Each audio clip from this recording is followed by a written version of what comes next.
अस्सलाम वालेकुम नाज़रीन, एक नए व्लॉग के साथ आपकी खिदमत में हाजिर है। नाज़रीन, आज की इस वीडियो में हम डिस्कस करेंगे इमरान खान और पाकिस्तान तहरीक इंसाफ को मिलने वाले उस रिलीफ के बारे में जो आज सुप्रीम कोर्ट ऑफ पाकिस्तान से मिला। इमरान खान साहब ने अदालत से एक इस्तदा की थी, ज़मानत मांगी थी साइफ़र केस में। आज न सिर्फ इमरान खान साहब को साइफ़र केस में ज़मानत दे दी गई है, शाह महमूद कुरैशी साहब को ज़मानत दे दी गई है, बल्कि उस साइफ़र केस को ही उड़ा कर रख दिया गया है। अब तहरीरी हुक्मनामे भी आ चुके हैं दोनों केसेस के।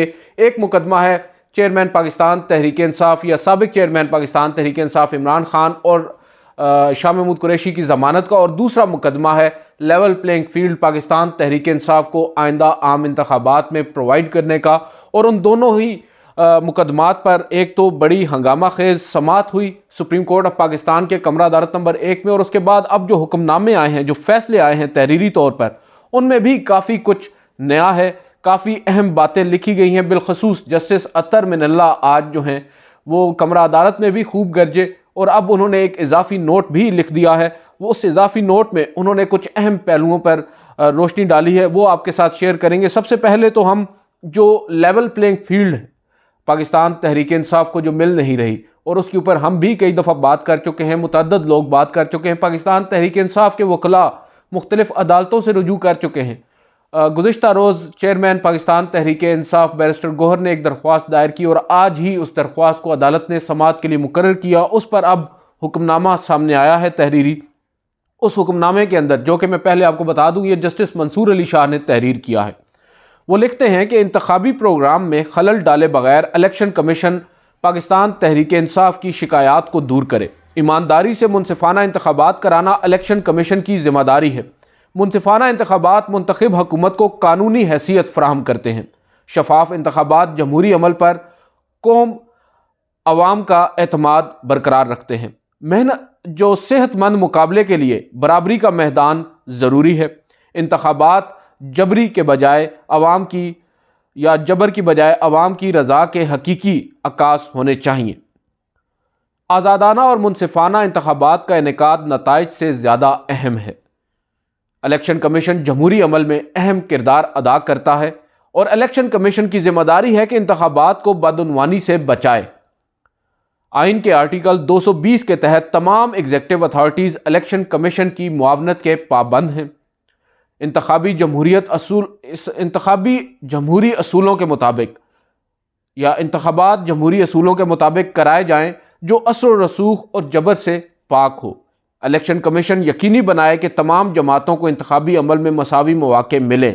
जमहूरियत की कामयाबी के लिए वोटर्स को इंतखाबी अमल पर एतमाद होना चाहिए। ये वही हुक्म है जो पाकिस्तान तहरीक इंसाफ लेने आई थी सुप्रीम कोर्ट ऑफ पाकिस्तान से, और सुप्रीम कोर्ट ऑफ पाकिस्तान ने आज उसको ये आप कह सकते हैं कि प्रोवाइड किया, एक राइट जो पाकिस्तान तहरीक इंसाफ चाह रही थी। गुज़िश्ता रोज़ जब ये दरख्वास्त दायर हुई थी, मुझ समेत बहुत से लोगों ने कहा था कि मुमकिन नज़र नहीं आ रहा इस दरख्वास्त का समाअत के लिए मुकर्रर होना, बिलखसूस आइंदा आने वाले हफ्ते में, क्योंकि कल तक जब हमने वीडियो आपके साथ शेयर की थी उस वक्त तक आइंदा हफ्ते सुप्रीम कोर्ट की इस्लामाबाद जो ब्रांच है उसमें प्रिंसिपल सीट पर कोई भी बेंच दस्तयाब नहीं था। मगर रात गए एक कॉज लिस्ट जारी हुई, उसमें यह बताया गया कि अब जस्टिस सरदार तारिक मसूद और जस्टिस अतर मिनल्ला पर मुश्तमिल 2 रुकनी बेंच आइंदा हफ्ते मुकदमात की समाअत करेगा। बावजूद इसके पाकिस्तान तहरीक इंसाफ की जो दरख्वास्त थी वो आइन के आर्टिकल 184(3) के तहत दायर की गई थी, लिहाजा 2 रुकनी बेंच तो उसको सुन भी नहीं सकता था। कम अज़ कम 3 रुकनी बेंच के सामने वो लगना थी। और अब आज क्योंकि आखिरी दिन था 3 रुकनी बेंच का, तो पाकिस्तान तहरीक इंसाफ के लिए ये एक अच्छी बात है कि उनकी दरख्वास्त को ना सिर्फ एंटरटेन किया गया, बल्कि उनकी दरख्वास्त को सुनकर उसके ऊपर एक मुनासिब हुक्मनामा भी जारी कर दिया गया है। वो अलग बात है कि इस हुक्मनामे पर अमल दरामद होगा या नहीं होगा, कितना होगा, क्या पाकिस्तान तहरीक इंसाफ के ग्रीवेंसेस दूर होंगे या नहीं। मगर जो काम सुप्रीम कोर्ट आज कर सकती थी वो उसने कर दिया है। जो ऑब्जर्वेशंस आज देना थी वो दे दी हैं। अब बाल इलेक्शन कमीशन के कोर्ट में है, और अगर इलेक्शन कमीशन की जानिब से वो ग्रीवेंसेस को दूर नहीं किया जाता तो पाकिस्तान तहरीक इंसाफ के पास रेमेडी अवेल करने का एक और मौका होगा। सुप्रीम कोर्ट से वो दोबारा रुजू कर सकेंगे, क्योंकि 2 रुकनी बेंच आइंदा हफ्ते दोबारा सुप्रीम कोर्ट में मौजूद होगा। कायम मकाम चीफ जस्टिस सरदार तारिक मसूद और जस्टिस अतर मिनल्ला। इसके बाद जो दूसरा अहम फैसला है वो है इमरान खान साहब और शाह महमूद कुरैशी साहब की ज़मानत का। वो भी जस्टिस मंसूर अली शाह ने ही तहरीर किया है। 4 सफ़ात पर मुश्तमिल ये फ़ैसला है, जिसके अंदर जस्टिस अतर मिनल्ला ने इस फैसले से इत्तिफाक करते हुए अपने 5 सफ़ात पर मुश्तमिल एक अलग नोट तहरीर किया है। पहले हम जो हुक्मनामा है उसके ऊपर आते हैं जो जस्टिस मंसूर ने तहरीर किया है, क्योंकि इसके ऊपर तीनों के दस्तखत मौजूद होते हैं जो हुक्मनामा होता है, लिहाजा इसको हम अदालती ऑर्डर कहेंगे या हम सुप्रीम कोर्ट का कहकर पढ़ेंगे। इमरान खान ने दूसरे मुल्क के फ़ायदे के लिए साइफ़र को पब्लिक किया, ऐसे शवाहिद नहीं हैं, ये सुप्रीम कोर्ट कह रही है। फैसले में दी गई ऑब्जर्वेशंस ट्रायल को मुतासिर नहीं करेंगी, यानी जो आज कमरा अदालत के अंदर ऑब्जर्वेशंस दी गई हैं, गो कि ये बात दुरुस्त है। बहुत से लोग इस पर निशानदेही भी कर रहे हैं कि ये मामला ज़मानत का था तो क्यों कर मेरिट्स को डिस्कस किया गया। बावजूद इसके अब अदालत ने पहले ऑब्जर्वेशंस दी और अब ये कह दिया कि इसको आप ये कह सकते हैं कि जो ऑब्जर्वेशंस हैं वो ट्रायल को मुतासिर नहीं करेंगी। इमरान खान ज़मानत का गलत इस्तेमाल करें तो ट्रायल कोर्ट उसे मनसूख कर सकती है। ऑफिशियल सीक्रेट एक्ट के सेक्शन 5(3)B के जुर्म का इर्तिकाब होने के शवाहिद नहीं है।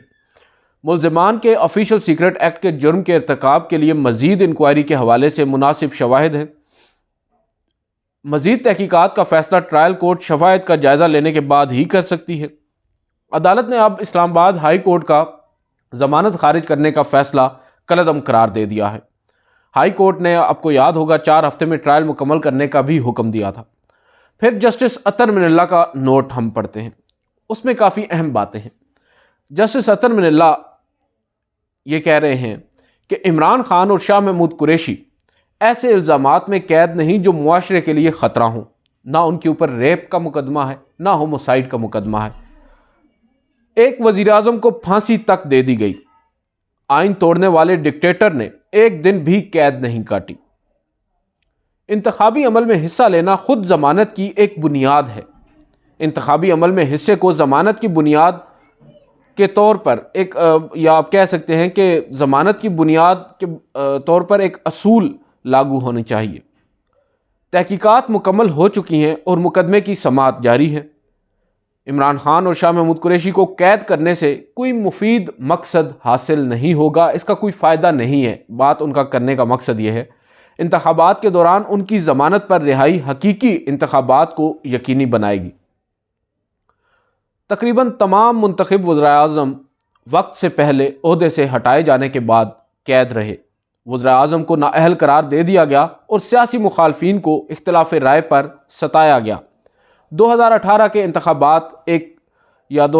इंतखाबात में एक सियासी जमात के साथ गैर मसावी सलूक की मिसाल मौजूद है। वो मुस्लिम लीग नवाज़ की गालिबन बात कर रहे हैं, मगर ये बात हमें भूलनी नहीं चाहिए, जो मुस्लिम लीग नून के साथ हुआ बेशक गलत हुआ, मगर जो शिद्दत आज पाकिस्तान तहरीक इंसाफ बर्दाश्त कर रही है, नून लीग ने उसका एक हिस्सा ही बर्दाश्त किया होगा।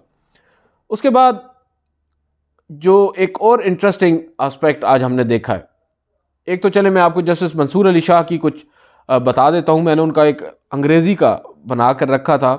वो ये कहते हैं कि no sufficient incriminating material is available to show that Imran Khan communicated the information content in cipher telegram received from Washington. यानी वो यहाँ पर ये कह रहे हैं कि कोई ऐसे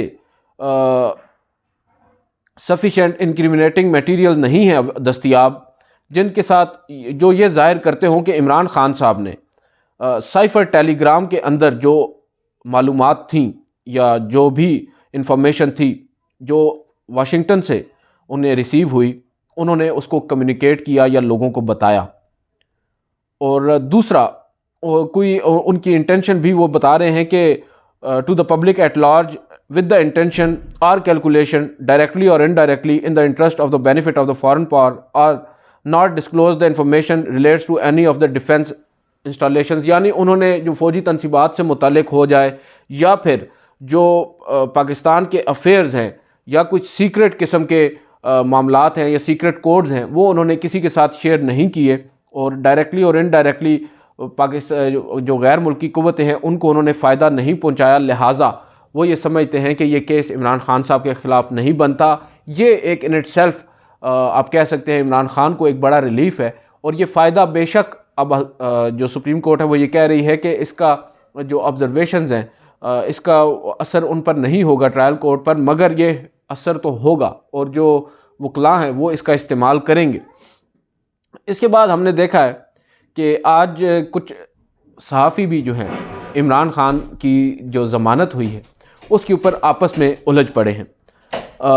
मतीउल्लाह जान साहब हमारे सीनियर हैं, उन्होंने एक ट्वीट किया है, बिलखसूस ये जस्टिस अतर मिनल्ला का जो इजाफी नोट है उस पर बहुत तनकीद हो रही है और ये वो लोग कर रहे हैं जो नाकिद तस्वर किए जाते हैं इमरान खान साहब के।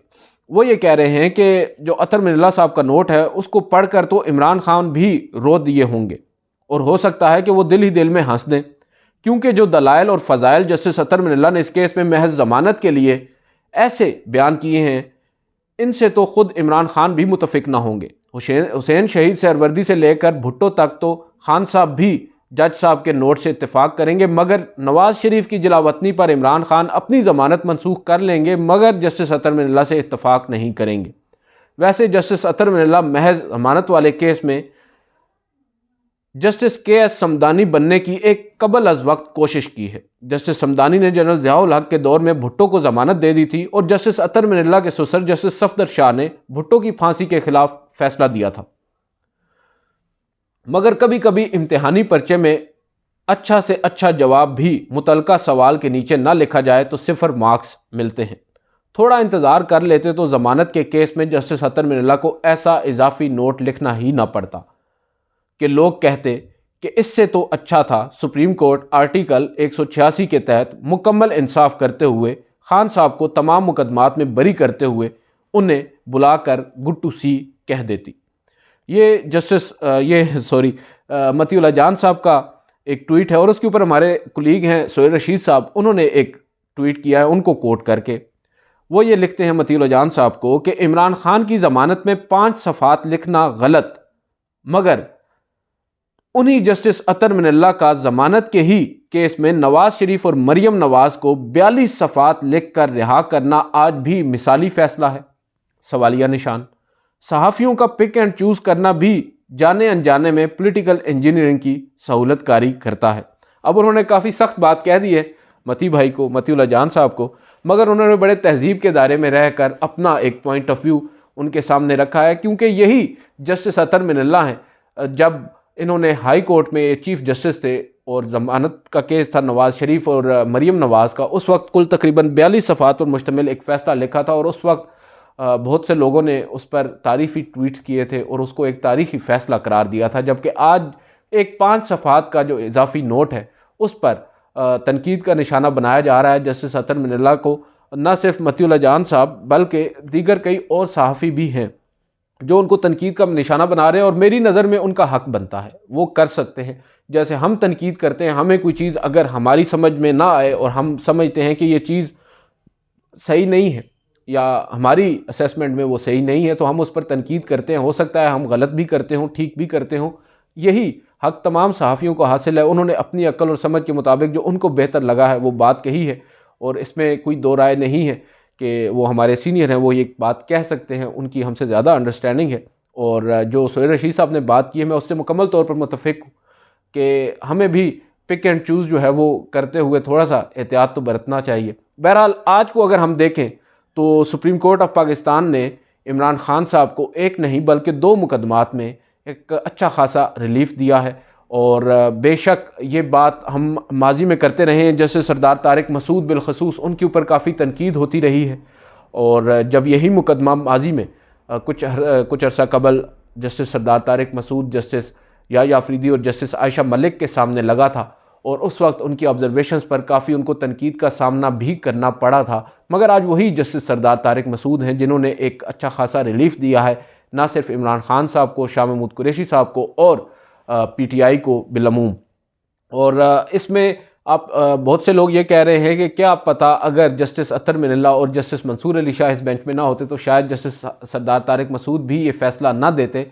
मैं उनकी राय से इत्तेफाक नहीं करता। मेरी नज़र में ये केस वैसे ही काफ़ी कमज़ोर था और सुप्रीम कोर्ट जो एपेक्स कोर्ट है यहाँ पर आकर इस तरह के मुकदमात वैसे ही खुल जाते हैं और पता चल जाता है असलियत जो होती है, क्योंकि सुप्रीम कोर्ट में फिर तमाम तर जो रेमेडीज़ अवेल करने के बाद मुकदमात पहुँचते हैं एपेक्स कोर्ट में। एपेक्स कोर्ट फिर तमाम तर पहलुओं का जायज़ा लेती है और उसके बाद कोई रेमेडी दस्तयाब नहीं होती।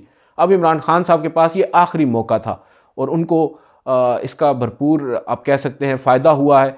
इमरान खान साहब भले ही जेल में रहेंगे, वो बाहर नहीं आएंगे। दीगर 2 मुकदमात में वो कैद में है, एक अलकादर ट्रस्ट केस है और दूसरा गालिबन तोशा खाना का ही एक दूसरा मुकदमा है जिसमें वो ज़ेर हिरासत है और उनकी कैद बरकरार रहेगी। बावजूद इसके जो आज ऑब्जर्वेशंस आई हैं सुप्रीम कोर्ट ऑफ पाकिस्तान की जानिब से, साइफ़र केस तो तकरीबन ख़त्म ही हो चुका है। तीनों जो जजेस साहिबान हैं, जस्टिस सरदार तारिक मसूद, जस्टिस मंसूर अली शाह और जस्टिस अतर मिनल्ला, वो तीनों एक बात पर तो आज मुत्तफिक नज़र आए हैं कि जो साइफ़र जब डी कोड हो जाता है तो वो साइफ़र नहीं होता। यानी जो साइफ़र मशहूर ज़माना साइफ़र कहा जाता है कि इमरान खान साहब ने पब्लिक रैली में शो किया था, वो साइफ़र था ही नहीं। वो उसका एक आप कह सकते हैं कापी थी और उसको साइफ़र का नाम नहीं दिया जा सकता। साइफ़र तब होता है जब वो कोडेड होता है और जब वो डी कोड हो जाता है तो वो साइफ़र नहीं रहता। ये एक सादा सी बात है मगर सुप्रीम कोर्ट ऑफ पाकिस्तान ने आज इसको बड़े ही वाज़े अंदाज में समझाया है। बल्कि हमारी प्रोसिक्यूशन तो ये समझने को तैयार भी नहीं थी, वो तस्लीम ही नहीं कर रहे थे कि ये कोडेड या डी कोडेड। वो हमेशा यही कहते हैं कि साइफ़र साइफ़र होता है, उनको बस साइफ़र का एक बताया गया है और वो उसको ही लेकर चल रहे हैं। बहरहाल आज अदालत की जानिब से ये मुतफ़िका तौर पर एक बात वाज़े कर दी गई है कि ये साइफ़र का केस है ही नहीं। साइफ़र तो हो रही है मगर जो साइफ़र था वो तो एक्चुअल में इमरान खान तक पहुंचा ही नहीं। वो तो डायरेक्टली जब क्योंकि कोई भी इस तरह की आप कह सकते हैं दस्तावेज़ होती है जिसको खुफिया तौर पर भेजना होता है, उसको साइफ़र के तौर पर भेजा जाता है। कोड का उसको एक कोडेड ज़बान में वहाँ पर बनाया जाता है। पहले जो वहाँ के हमारे सफ़ीर थे उन्होंने उसको कोडेड शक्ल दी और उस कोडेड शक्ल में ही उन्होंने पाकिस्तान की जो दफ्तर ख़ारजा है वहाँ पर भेजी और दफ्तर ख़ारजा ने फिर उसको डी कोड किया, उसको ट्रांसलेट किया और एक दूसरे सफ़े पर उसको कॉपी करके फिर दीगर जो मुख्तलिफ़ मुतलका इदारे हैं, चाहे वो वज़ीर-ए-आज़म हाउस हो, मुख्तलिफ़ ऑफिसेस को भेजा और उनके पास वो साइफ़र तो पहुँचा ही नहीं था। क्योंकि अगर वो साइफ़र पहुँचता और उसको इमरान खान साहब पब्लिक करते तो फिर वो बात आप कह सकते हैं नेशनल सिक्योरिटी में आती, क्योंकि उसके अंदर जो ज़बान थी वो कोडेड थी और जो कोड्स हैं वो पब्लिक किए जाते तो फिर शायद ऑफिशियल सीक्रेट एक्ट भी लग सकता था। ये आज कम अज़ कम मुझे तो समझ में आया है। जस्टिस मंसूर अली शाह ने इस पर बड़ी खूबसूरती के साथ समझाया है, न सिर्फ जो वकला हैं बल्कि प्रोसिक्यूशन टीम को भी, जो समझने को खैर तैयार नहीं थी। आज इमरान खान साहब और शाह महमूद कुरैशी साहब की ज़मानत का फ़ैसला हो चुका है और अब आइंदा आने वाले हफ्ते में भी ऐन मुमकिन है पाकिस्तान तहरीक इंसाफ एक मरतबा फिर सुप्रीम कोर्ट का दरवाज़ा खटखटाए और वो ऐन मुमकिन है जो आज पाकिस्तान तहरीक इंसाफ इलेक्शन कमीशन में गई है लेवल प्लेइंग फील्ड के लिए, और उसमें ही जो उनके अब भी कई ग्रीवेंसेस बाकी हैं और जो पाकिस्तान जो इलेक्शन कमीशन ऑफ पाकिस्तान का एक रवैया नज़र आ रहा है उससे यही लग रहा है कि एक मरतबा फिर उनको आना पड़ेगा और फिर सुप्रीम कोर्ट उसमें कुछ शायद ठोस इक़दामात उठाए, कुछ ठोस फैसला दे। आज की इस वीडियो से इतना ही, इजाज़त दीजिए, अल्लाह हाफ़िज़।